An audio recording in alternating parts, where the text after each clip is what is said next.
Is it permissible to restrict access to patients to life-saving equipment and even prioritize some over others? One of the issues, of course, that the COVID-19 crisis has brought to our attention is the scarcity of resources, life-saving equipment, ventilators, and so on. Is it possible for there to be a prioritization or some kind of order of who actually is more deserving of life-saving? And before I speak about that, I want to remind myself and yourself that according to the vast majority of scholars, medical treatment is something only permissible. It's not something which is obligated unless there is an absolute 100% certainty of saving your life when you are about to die.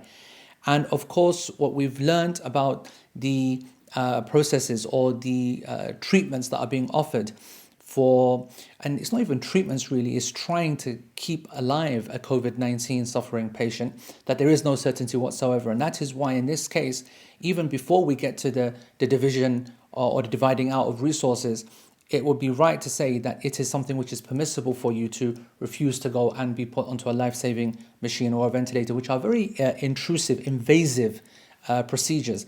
And many people who are already suffering underlying conditions or are very frail and old will often not survive that process or being revived afterwards anyway. So that's just a side caveat which is important and we discuss in other classes and issues. But just to the point, is there some kind of basis of choosing between people? I think so. I think that it is permissible for the public maslahah, the benefit of the society. So for example, it's clear that in this crisis, the frontline healthcare workers are essential, the doctors, the support staff, the nurses. And if there was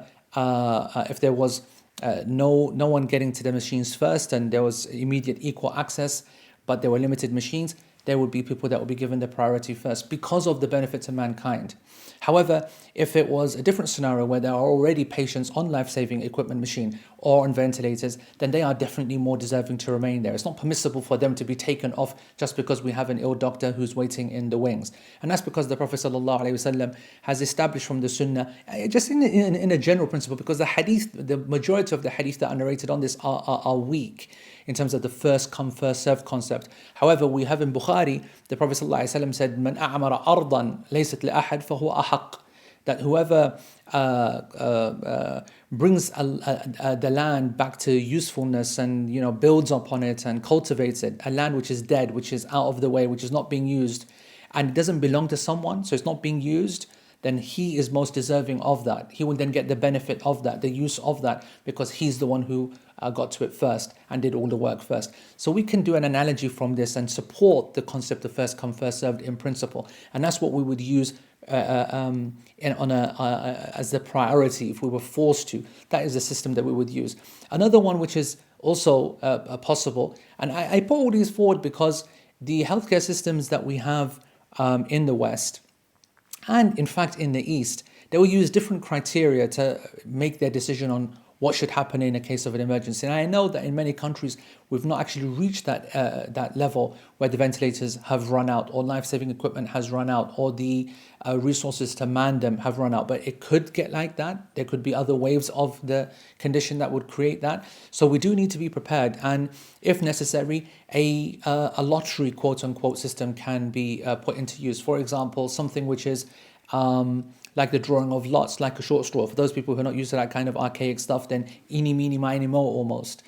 In actual fact, Yunus alayhi salam, that was exactly how he ended up in the sea, because the ship that they were on, as Allah tells us in the Quran, was about to sink, too heavy, overladen, and therefore they drew lots who was the one who's going to lighten the ship, if you like. And Yunus alayhi salam, he kept drawing the short straw. The people on the boat kept refusing his result because they knew that he was the best and he was the most pious and they didn't want to get rid of him.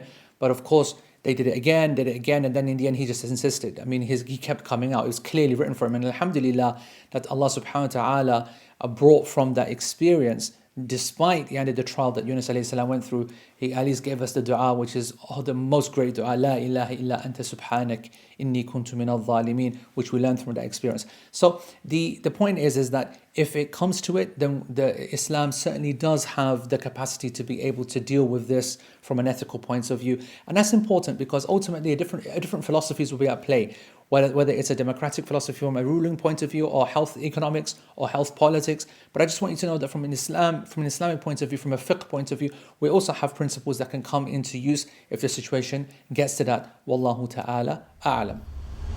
Subscribe to this channel, share this video, and click on the bell icon so that you can be notified with every new video at FaithIQ. Jazakumullah khairan. Wassalamu alaikum wa rahmatullahi wa barakatuh.